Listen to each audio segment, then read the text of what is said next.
Bonjour tout le monde, donc là on va enchaîner avec un cours, une conférence des résidents, donc intitulée Conditions néonatales, donc c'est une conférence destinée aux résidents de première année. Donc c'est un cours extrêmement important pour un résident de première année qui commence sa néonat. En effet, les conditions néonatales est un motif de consultation assez fréquent. L'intérêt, si vous voulez, de ce cours-là, le premier intérêt, c'est d'expliquer comment faire le diagnostic des conditions néonatales. En effet, toute la difficulté est de les reconnaître. Le deuxième objectif de cette présentation est de vous expliquer comment, ou plutôt quelles sont les étiologies des conditions néonatales. Et le dernier objectif, c'est de savoir traiter et maîtriser et gérer un enfant ou un nouveau-né qui est présent dans une condition néonatale. Et à la fin, de vous expliquer quel est le pronostic et à court et à long terme des conditions néonatales. Donc, comme généralité, donc, la période néonatale est à haut risque d'atteinte neurologique. Donc, les conditions y occupent une place prépondérante et représentent évidemment un signe non spécifique, donc ça peut être n'importe quelle situation pathologique peut provoquer des conditions néonatales. Un ictère nucléaire peut provoquer des conditions néonatales, une infection peut provoquer des conditions, une hypoglycémie, une hypocalcémie, etc. Et plus élevé chute prématurée, de moins de 30 semaines, c'est normal, c'est un enfant à haut risque, c'est un enfant fragile, il est plus sujet à faire de l'hypoglycémie, c'est un enfant qui est plus sujet à faire d'hypoglycémie, de l'hémorragie cérébrale, etc. Et ça touche également plus les petits poids de naissance de moins de 1500 grammes, pour les faibles poids de naissance. Donc elles sont plus fréquentes les conditions au cours de la première semaine de la vie du nouveau-né, donc c'est 80% des cas, le plus souvent dans les 2 premiers jours, et ceci, ça a une explication, c'est la prépondérance de l'asphyxie ou de l'encéphalopathie anoxo-ischémique comme étiologie des conditions néonatales. Et comme vous le savez, l'encéphalopathie anoxo-ischémique ou les conditions liées à l'encéphalopathie anoxo-ischémique sont précoces. Elles surviennent le premier jour. La problématique posée des crises convulsionnelles néonatales reste ainsi une problématique fréquente dans les services de néonatologie. Donc toute la difficulté, c'est de les reconnaître. En effet, il y a beaucoup de mouvements, si vous voulez, mouvements normaux du nouveau-né peuvent ressembler aux convulsions. L'enfant il bouge ses mains et ses bras dans tous les sens. Est-ce que c'est des convulsions? Est-ce que c'est des mouvements automatiques en rapport avec des convulsions, ou bien c'est juste des mouvements anarchiques que le nouveau-né peut présenter? C'est ça toute la difficulté. Les étiologies sont diverses plutôt, mais 3/4 d'entre elles sont liées aux affections néonatales aiguës, et la plupart d'entre elles sont évitables. On va en parler après. D'ailleurs, j'ai oublié de vous parler parmi les objectifs de la présentation, c'est la prévention également. Donc ces affections, c'est l'encéphalopathie anoxo-ischémique, l'infection, l'hémorragie.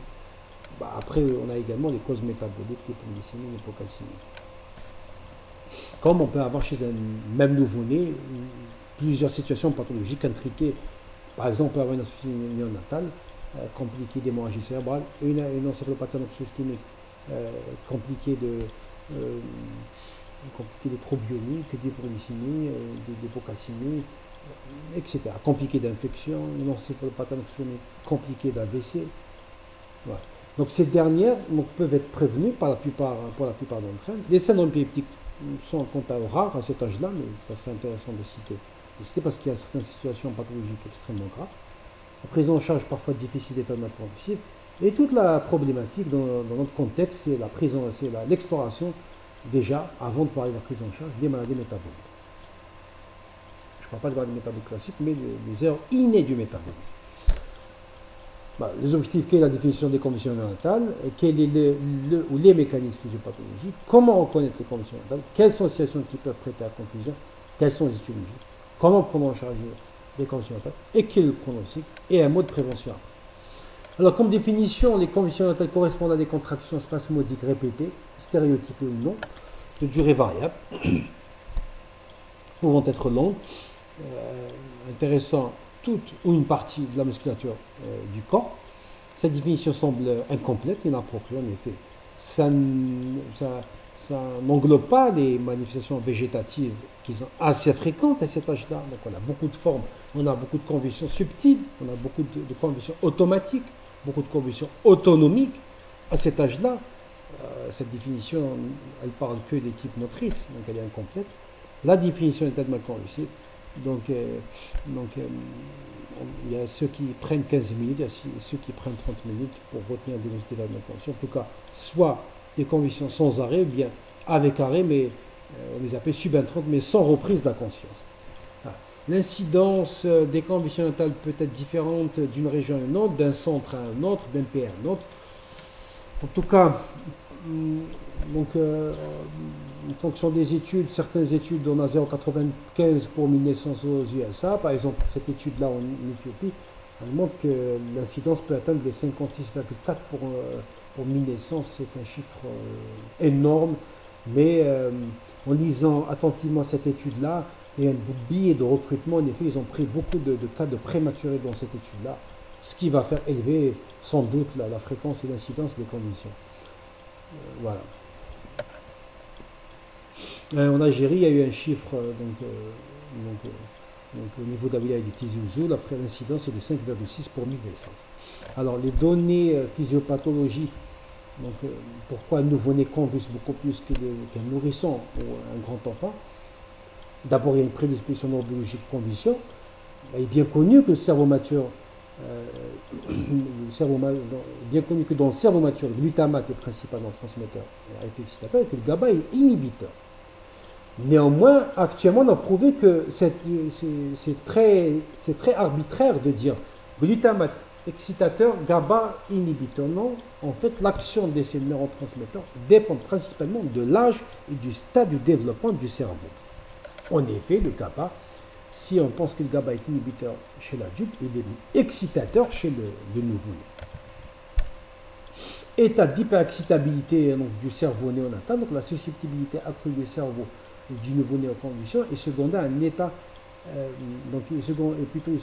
secondaire à une densité synaptique élevée. Il y a beaucoup de synapses, avec une prédominance des synapses excitatrices. Sans oublier qu'il y a une prédominance dans le cerveau immature de récepteurs de type NMDA qui ont un effet excitateur dont l'activation induit ou conduit à une dépolarisation et donc excitation neuronale. Un fait également très très important, c'est la diminution de l'effet inhibiteur du cerveau. En effet, comme vous voyez dans cette photo-là, cette image, cette figure, donc elle vous montre la différence entre un cerveau mature et un cerveau immature. Donc dans le cerveau mature, plutôt immature, on va commencer avec ça, on a beaucoup de récepteurs qui font rentrer le chlore dans la cellule.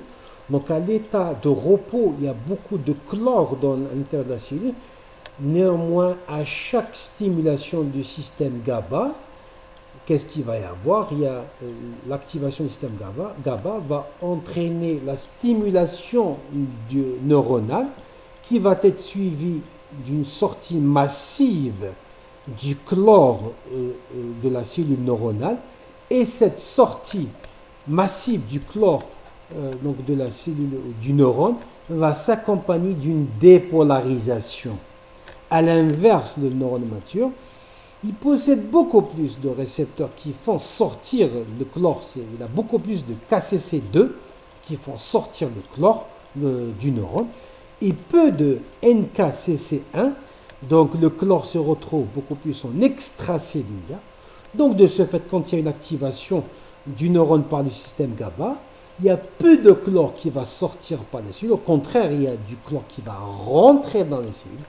Et cette entrée du chlore dans la cellule va s'accompagner à l'inverse, pas une dépolarisation. Donc il n'y aura pas d'activation, mais plutôt une inhibition. Contrairement, on revient au schéma du neurone immature, où vous avez beaucoup plus de NKCC1 qui font rentrer le chlore dans la cellule. Donc à chaque fois qu'il y a activation du GABA, il y a sortie du chlore. La sortie du chlore va s'accompagner d'une dépolarisation et donc d'une hyperexcitabilité neuronale. Voilà. Après, bon, il y a également certains éléments de la physiopathe qu'on n'a pas expliqué. Pourquoi les conditions du nouveau-né sont beaucoup plus focalisées ou localisées. C'est lié bien évidemment à des connexions interneuronales qui ne sont pas très très établies. Et une autre explication, pourquoi les convulsions néonatales sont beaucoup plus des équivalents convulsifs ou des automatismes.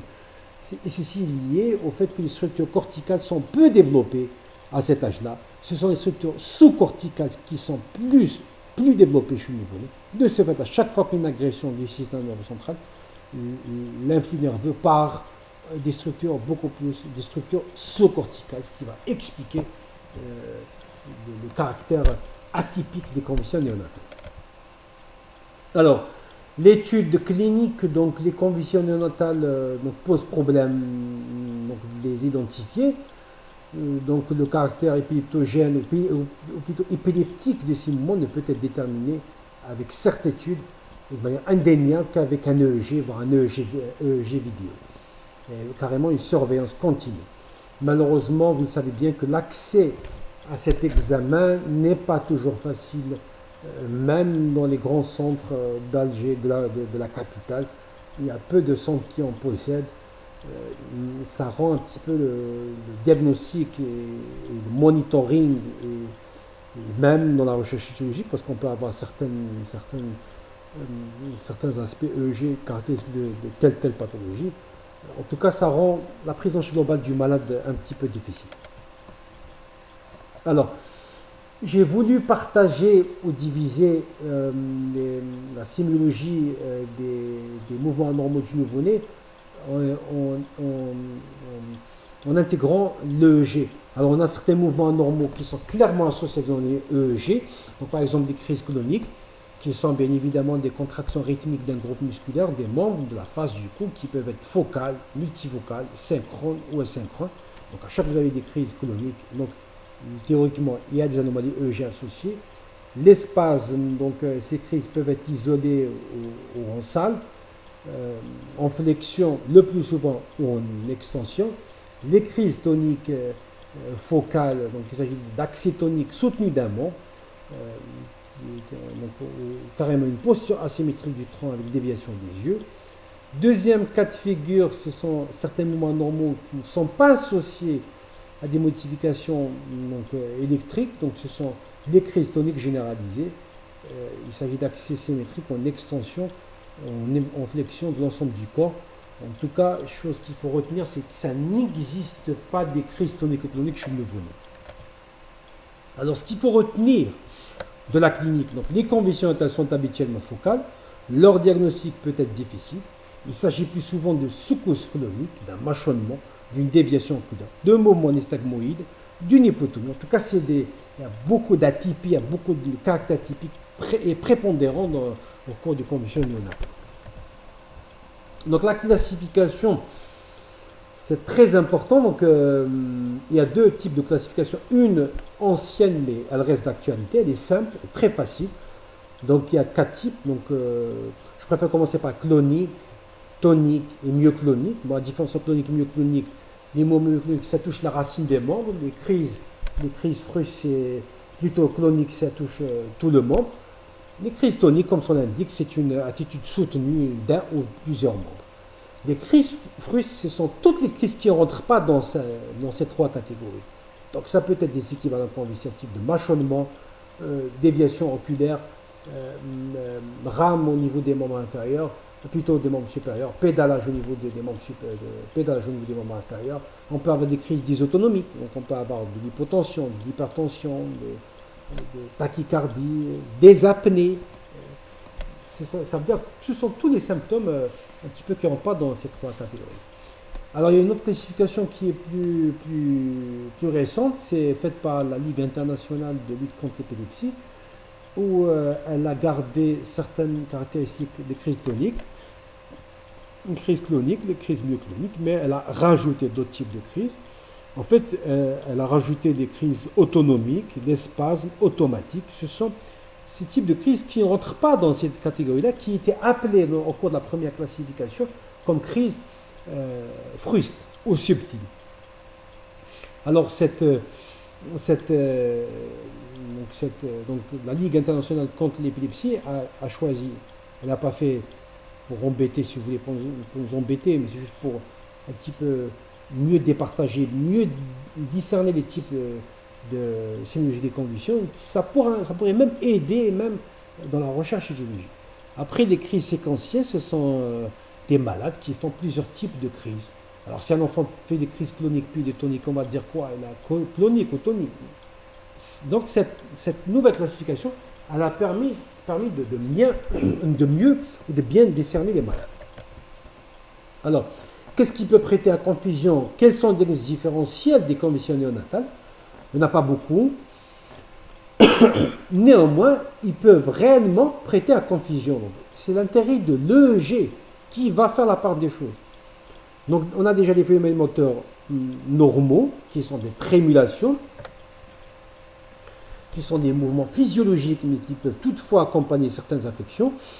Ça veut dire que si vous avez un nouveau-né qui est un prématuré qui est trémule, c'est possible, c'est souvent normal. Mais si vous avez un nouveau-né à terme qui est trémule, attention, ça peut cacher une hypoglycémie, ça peut cacher une encéphalopathie anoxysmique stade 1 de Sarnat, ainsi de suite. Donc la fréquence des trémulations, c'est un mouvement presque clonique, mais qui touche un membre généralement, la fréquence un peu plus élevée que les crises cloniques. Elle ne s'accompagne pas de fixité du regard, elle n'est pas favorisée par... Elles sont favorisées plutôt par le bruit, les stimulations. Par exemple, vous avez dans une salle de prématurage, vous voyez du bruit, vous avez un enfant qui est hyper excitable, qui commence à trémuler. Voilà. Une myoclonus bénigne du sommeil calme, elle touche nouveau-né un peu plus âgé, pas les premiers jours. Elle comporte des myoclonies qui touchent les 4 membres et changent de côté à chaque fois. Il n'y a aucune manifestation à l'éveil, donc l'enfant il est bien, il est tout à fait normal. L'examen, il n'a pas d'antécédents familiaux, son examen neurologique est tout à fait normal. L'évolution est tout à fait bénigne.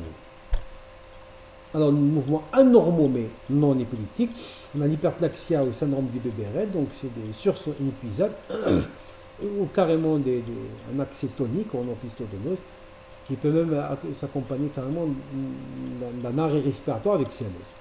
Les apnées, elles posent sérieusement un problème différentiel. En fait, c'est l'apanage du préma. Néanmoins, l'apnée est considérée comme une crise convulsive si elle survient après 3e jour de vie. Pourquoi 3e jour de vie? Parce que généralement les apnées elles surviennent chez le prématuré de 1, elles surviennent plus souvent le premier jour. Donc si elle survient au-delà du 3e jour, c'est douteux, c'est suspect. Si elle touche les nouveau-nés à terre, c'est suspect. En effet, les apnées touchent beaucoup plus le prématuré. Ici, elle survient en dehors d'un contexte de sepsis. Un enfant qui est infecté peut faire des apnées, c'est normal, mais un enfant qui n'est pas infecté, ça peut poser problème. Dans tous les cas, ça survient chez les nouveau-nés à terre en dehors d'un contexte particulier, toujours suspect. Pardon. Alors, la démarche diagnostique de vente des convulsions néonatales, donc l'interrogatoire, c'est inévitable. Donc, on faut chercher les antécédents familiaux, donc toxique, hypothyroïdie, notion d'anémie, notion d'asthme. Il faut toujours chercher ça. Parce que, je donne un exemple, une maman qui, en pleine crise d'asthme, une maman qui en acidocétose diabétique, qui accouche, forcément, c'est un nouveau-né peut présenter une asphyxie néonatale. C'est normal. Donc, il faut toujours poser ces questions. Le déroulement de la grossesse, ça s'est bien passé, ou bien il y a une embryophétopathie, ou autre. Est-ce que la maman est porteuse d'une infection chronique? L'accouchement, comment que ça s'est déroulé? Par voie haute, par voie basse, souffrance fœtale, accouchement dystocique, facteur de risque infectieux, portage de streptocoque chronique, etc. Usage de forceps, usage de ventouse, traumatisme obstétrical, etc. L'examen clinique, donc le terme, le poids de naissance, la durée, la caractéristique des conditions, l'examen neurologique en dehors des conditions, et la recherche des malformations visibles déjà à l'examen clinique. Les explorations, donc l'exploration doit être faite de manière rationnelle. En effet, les examens complémentaires sont demandés avec parcimonie en fonction du contexte, en fonction de l'interrogatoire de l'examen clinique. Donc, certains examens complémentaires tels que la glycémie, la calcémie, magnésémie, phosphorémie, la formule, on doit avoir la même facile à les faire. La CRP, oui, enfin la CRP s'il y a des facteurs de risque infectieux. L'appel, si la CRP est franchement positive ou s'il y a des signes d'appel, l'appel à chaque fois. Ou si vous avez par exemple de l'hypothermie, vous avez de l'hyperthermie ou autre, bilirubine diacte totale si l'enfant présente un ictère, un bilan hépatique, un bilan de crasse, etc. L'ETF, ça doit être carrément banal, on doit avoir théoriquement l'ETF doit être présent dans tous les services de néonatologie. L'IRM dans la mesure du possible et dès que possible, enfin pas dans la mesure du possible, il faut la faire, en tout cas dès que possible. Alors l'enregistrement électrographique, donc l'EEG d'amplitude, ça serait bien de le faire, ça peut même orienter la prise en charge, par exemple dans l'indication de l'hypothermie contrôlée, l'EEG dès que possible, et puis s'il y a une suspicion de maladie métabolique, il y a certains examens qu'il faut faire, on a le pH, pyruvate, lactate ammoniumé, 3 ammonique, chromatographie des acides aminés, chromatographie des acides organiques. Alors, quelles sont les études de conditions néonatales chez le nouveau-né à terme d'abord? Donc, la première étude qui vient en premier, c'est l'encéphalopathie anoxo-ischémique. Les crises convulsives de l'encéphalopathie anoxo-ischémique ont une sémiologie bien particulière. Donc, elles sont précoces, avant 24 heures de vie. Généralement, pas juste après la naissance, il y a toujours un intervalle de 3 à 4 heures. Donc, c'est le temps nécessaire pour que l'œdème cérébral puisse se constituer. Elles sont souvent cloniques focales ou multifocales, parfois subtiles. Les crises myocloniques et toniques sont l'apanage des formes SFR. Le diagnostic établi sur un ensemble de critères qui sont difficiles à réunir dans notre contexte. Donc, le score d'Apgar, ce n'est pas toujours fiable. Un Apgar BAN ne veut pas dire forcément une asphyxie néonatale. Ça peut être une maladie métabolique, ça peut être une infection néonatale. Donc, c'est toute la difficulté. Une gazométrie qui n'est pas toujours disponible donc, pour faire le pH du son du cordon. Enfin, quand il y a par exemple un contexte un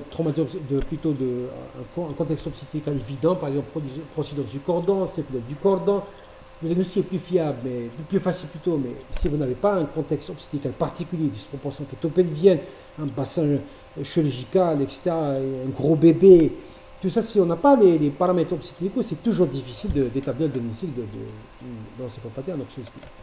Alors, les accidents vasculaires cérébraux, c'est pas rare. Donc, on peut avoir une présentation néonatale, on peut avoir une présentation postnatale. Dans le premier cas de figure, les convulsions sont souvent localisées dans 74% des cas, avec possibilité de généralisation. Les équivalents de convulsions sont fréquents à cet âge-là. Le tableau postnatal, en particulier chez le préma, en rapport avec l'immaturité du cerveau et particulièrement du faisceau pyramidal, le diagnostic est rarement fait en période néonatale. C'est généralement un enfant qui fait, par exemple, un retard à la position assise, un retard à la marche, ou bien il ne bouge pas un membre. Le diagnostic n'est pas toujours évident les premiers jours. L'infection cérébro-méningée sont responsables de 5 jusqu'à 20% des conditions néonatales. Donc, ce n'est pas les premiers jours, en tout cas pas la première semaine. Donc, les méningites néonatales, elles en occupent une partie très prépondérante. Donc, elles peuvent se compliquer facilement d'absédation, de ventriculite. Les convulsions ont tendance à être localisées, surtout quand il y a une complication régionale. Les convulsions aggravent considérablement le pronostic. Les méningoencéphalites virales, notamment l'herpès ou bien entérovirus, elles sont particulièrement graves dans l'herpès virus de type 2, particulièrement à transmission génitale. Alors, traumatisme obstétricaux, donc les complications les plus sévères sont les saignements intracrâniens, donc souvent aggravés par le contexte d'asphyxie. Donc le traumatisme obstétrical, lorsqu'il est seul, il a un pronostic qui n'est pas, généralement il est bon, mais quand il y a beaucoup de problèmes associés, ça complique un peu plus le tableau. Donc dans les formes les plus sévères, les signes déficitaires ou un trouble d'attention peuvent se voir et associés à des crises convulsives de type colonique ou multifocale. Alors, les causes métaboliques, donc vous avez l'hypoglycémie néonatale, l'hypoglycémie néonatale, c'est très méchant. L'hypoglycémie néonatale, c'est une situation dramatique lorsqu'elle persiste. Elle est assez profonde, lorsqu'elle est assez profonde et elle est assez prolongée, c'est très dramatique pour l'enfant. En effet, elle peut laisser des séquelles indélébiles. Donc, cette hypoglycémie peut être en rapport avec un défaut de production hépatique de glucose, dans le cas d'une glycogène de type 1 par exemple. Un défaut de métabolisme d'acide gras, par exemple, c'est ça toute la difficulté de l'exploration dans notre contexte. Ça peut être un hyperinsulinisme congénital, dans le cadre d'un gros poids de naissance, d'un petit poids de naissance, carrément d'une maladie endocrinienne. à type d'une insuffisance somatotrope, en hormone de croissance, ou bien une insuffisance rénalienne congénitale, maladie d'addiction congénitale. L'hypocalcémie est souvent précoce, donc dans le cas d'un faible poids de naissance, d'un enfant bien diabétique, d'une encéphalopathie anxiogénique, mais elle peut être tardive dans le cas d'une hypovitaminose maternelle. On peut avoir également des dysnatrémies, hyponatrémies, hypernatrémies. Alors, deuxième catégorie de maladies après les causes usuelles, ce sont les erreurs innées du métabolisme. Donc, j'ai préféré les diviser en deux: maladies curables associées à une décompensation métabolique et maladies non curables. Je n'ai pas voulu trop vous en parler des maladies curables parce que c'est incurable en tout cas. Ce qui est important, c'est de connaître les maladies curables. On a des maladies déjà d'intoxication. Donc il y a toujours un intervalle libre. On peut en citer le déficit de sucre dénuré, où elles sont liées à un déficit enzymatique, soit intracytosolique ou extracytosolique. Les acides organiques qui sont au nombre de 3, isovalérique, propionique et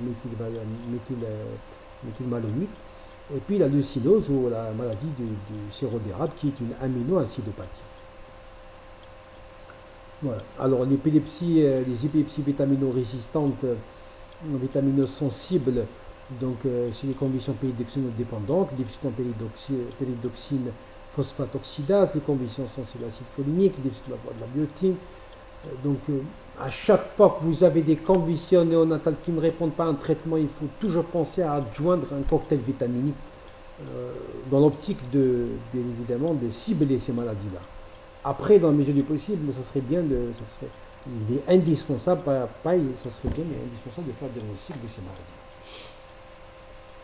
La maladie de De Vivo est en rapport avec un déficit en GLUT1 qui est un transporteur de glucose à travers la barrière méningée. Donc c'est des malades qui convulsent aux jeunes et qui peuvent présenter à la longue une épilepsie sévère et qui peuvent développer une microcranie. Le traitement de ces malades, c'est un régime cétogène, puisque à partir du moment où ils ne peuvent pas consommer leur glucose, enfin leur cerveau ne peut pas consommer le glucose, parce qu'il ne peut pas passer la barrière méningée, donc ce serait important de leur établir un régime cétogène comme produit alternatif au glucose. Il y a également de la biosynthèse glaciale, qui est une pathologie rare. Les formes incurables d'erreurs innées du métabolisme, donc hyperglycémie sans cétose, sulfite oxydase, adenosyle succinatulase, métabolisme de GABA et une métabolisme associé à des malformations telles que le syndrome des Zellweger. Tout ça, c'est des maladies incurables, je ne vais pas trop insister là-dessus. Les syndromes épileptiques néonataux, donc on a syndrome épileptique d'évolution bénigne et les syndromes épileptiques d'évolution grave ou bien avec suppressing birth. Donc la première catégorie, donc généralement, donc c'est des crises qui sont, donc on a deux types plutôt, deux entités, c'est crise néonatale familiale bénigne et crise néonatale idiopathique. Donc elles se ressemblent beaucoup, sauf que dans le deuxième cas de figure, il n'y a pas de caractère familial. C'est des conditions qui surviennent, c'est des crises stéréotypées qui comportent une phase tonique, parfois chronique, de durée brève, qui surviennent généralement aux alentours du 4e, 5e jour. Le développement psychomoteur est tout à fait normal, c'est des enfants qui ne gardent aucune séquelle. Deuxième entité, je vous ai dit que c'est une entité plus grave, c'est les encéphalopathies myocloniques précoces, l'encéphalopathie de type Otara, l'épilepsie partielle migrante. C'est des épilepsies qui peuvent être en rapport avec le plus souvent des maladies métaboliques, en particulier le syndrome d'Otara. Par cas particulier du prématuré, donc le prématuré convulse, soit parce qu'il fait une encéphalopathie anxiogénique, ou bien c'est en rapport avec l'hypoglycémie, l'hypocalcémie, le sepsis, l'infection du système nerveux central, le sepsis avec méningite. Maintenant, la prise en charge d'un enfant, d'un nouveau-né qui présente des convulsions, elle doit comporter 3 démarches conjointes: le maintien des fonctions vitales, la recherche chirurgique et le traitement spécifique, qui est un traitement anticonvulsivant pour arrêter les convulsions, mais toujours associé au traitement chirurgical. Il est inconcevable d'essayer d'arrêter les convulsions si on ne donne pas un traitement chirurgical. Vous avez des polyssémies, il faut mettre un traitement à base de glucose, l'hypocalcémie, il faut la traiter, ainsi de suite. Alors, le maintien des grandes fonctions vitales, donc respiratoires, hémodynamiques, maintien de l'homéostasie métabolique grâce à une oxygénothérapie, Alors si la désaturation persiste, le cas échéant, on peut aller jusqu'à l'intubation. L'hémodynamique, c'est le remplissage vasculaire, voire donc vasoactif. L'équilibre métabolique, métabolique grâce à un apport adéquat hydrosoluble. Puis les autres électrons. Un traitement neuroprotecteur, basé sur des mesures générales et de l'hypothermie. Les mesures générales, il faut éviter toutes les stimulations nociceptives auditives et lumineuses. Donc vous avez le danger de la lumière blanche dans les services des néonats. Théoriquement, il faut bannir toutes les lumières blanches, les LED dans les services de néonatologie. Sans oublier que certains gestes que nous, professionnels de la santé, nous faisons devant nous tapons avec les mains, par exemple, les couveuses, ça c'est une habitude. On soucie guère on a l'impression qu'on ne soucie pas. En tout cas, il faut éviter, il faut bannir ces attitudes-là, faire beaucoup de bruit, ce qu'on appelle les stimulations nociceptives auditives et lumineuses. Récession hydrique pendant la phase aiguë, le mannitol peut être utilisé en cas de poussée d'hypertension intracrânienne. L'hypothermie conduit à une réduction le principe, c'est de réduire la température de l'organisme afin qu'il consomme moins d'énergie. Vous savez bien que le mécanisme de l'asphyxie, et ça s'applique pour l'asphyxie néonatale, dans le mécanisme est une hypoxie. Donc c'est un enfant qui n'a pas beaucoup d'oxygène. Donc je vais le mettre en situation à ce qu'il consomme moins d'oxygène. Donc je vais baisser son métabolisme grâce à l'hypothermie contrôlée. Donc il y a des conditions avant de l'appliquer. Donc ça doit être un nouveau-né à terme, donc 10-34 semaines, il est contre-indiqué chez le prématuré. Et puis c'est un enfant chez qui l'asphyxie néonatale est certain. Elle est très intéressante à plus d'un titre. Elle ne demande pas beaucoup de moyens. Donc il y a deux méthodes. Il y a l'hypothermie avec généralisée où tout l'organisme pratiquement est mis en contact avec comme un gilet, comme un habillement où il y a un liquide froid qui circule, mais avec un contrôle très rigoureux de la température. Il y a également une situation où c'est juste la tête, le casque sur la tête qui va faire baisser la température. Traitement de la cause, je ne discute pas, je crois que vous avez une étude, il faut la traiter. Maintenant, contrôle des convulsions. Qui traiter? Donc l'OMS recommande de traiter les situations suivantes: l'état de mal convulsif, les crises cliniques de plus de 3 minutes ou plus d'une crise brève par heure, les crises électriques qui durent 3 minutes consécutives ou plus de 3 crises brèves de 30 secondes sur une période d'1 heure. Voilà les malades qu'il faut traiter. Alors comment traiter? Alors chez le nouveau-né, le traitement de première intention, ça restera le phénobarbital, c'est le barbiturique. Donc le mécanisme d'action se fait sur le récepteur GABA qui diminue l'excitabilité neuronale, mais il peut exercer une activité paradoxale, ce qui peut entraîner une aggravation des conditions. Parce que je vous ai dit que tout à l'heure que le GABA il a une activité excitatrice. Donc la dose de charge c'est 20 mg par kilo en perfusion intraveineuse sur 20 minutes. Après, si tu ne réponds pas, on peut rajouter 2 fois de suite 10 mg. En tout cas, il ne faut pas dépasser 40 mg par kilo. Traitement de deuxième intention, donc avant de passer un traitement de deuxième intention, il faut toujours se poser la question suivante. Existe-t-il un surdosage ou un surdosage avec certains médicaments susceptibles d'aggraver les crises? Les crises sont-elles suffisamment fréquentes malgré le traitement? Le premier, ça veut dire que s'il fait une crise de quelques secondes, une fois par jour, c'est pas la peine d'aller bombarder des anti-épileptiques qui peuvent être nocifs. Quel est parmi les autres anti-épileptiques à choisir? Celui le mieux toléré. Donc il faut toujours choisir celui qui a moins d'effets secondaires. Traitement de deuxième intention, donc ça peut être phénitoïne, phosphénitoïne, des benzodiazépines, lorazépam, diazépam, midazolam, ainsi que l'idocaïne. Autre moyen thérapeutique médicamenteux, la carbamazépine, valproate de sodium, ce qu'on appelle la dépakine.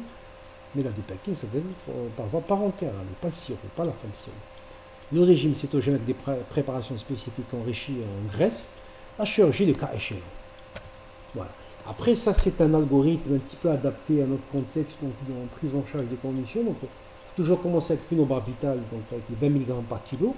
Alors, si on arrive à avoir une résolution avec le phénobarbital, on passe à une dose de charge, et puis le problème est réglé pendant quelques jours, et puis on verra bien quand est-ce qu'il faut l'arrêter, en fonction de l'examen neurologique, etc.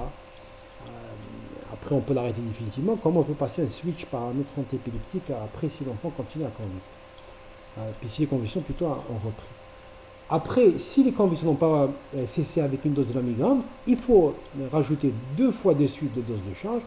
Si on obtient l'apérexie, ce que vous voyez ici en vert, après deux deuxième voire troisième dose de charge de phénobarbital, si on a une résolution, alors tant mieux, on passe vers la dose d'entretien, puis on va discuter l'arrêt.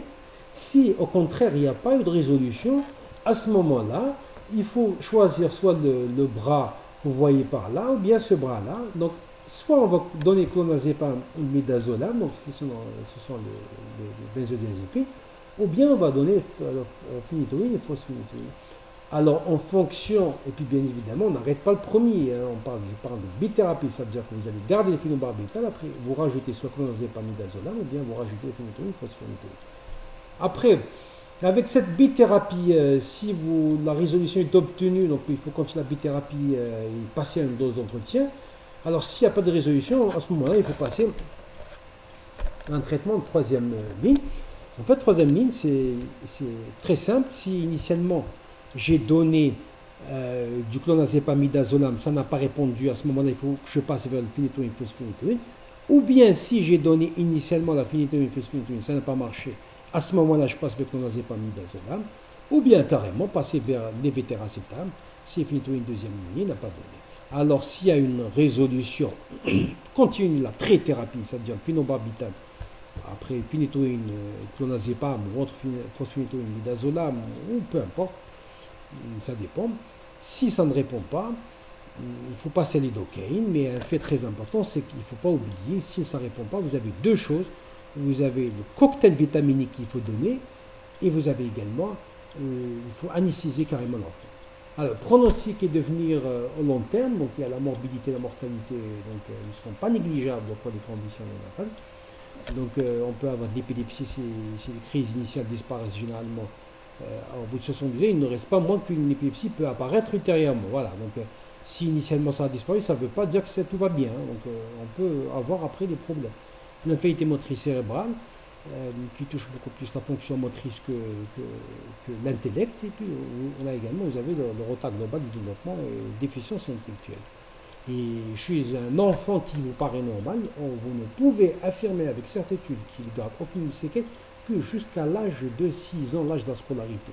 S'il n'a pas de retard, c'est tant mieux. Maintenant, et c'est là où on peut faire la part des choses. Parce que ces enfants-là, même s'ils vous paraissent normaux, ils peuvent présenter des petites difficultés de concentration. Voilà, de concentration. Alors, quels sont les facteurs de mauvais pronostic, de bon pronostic?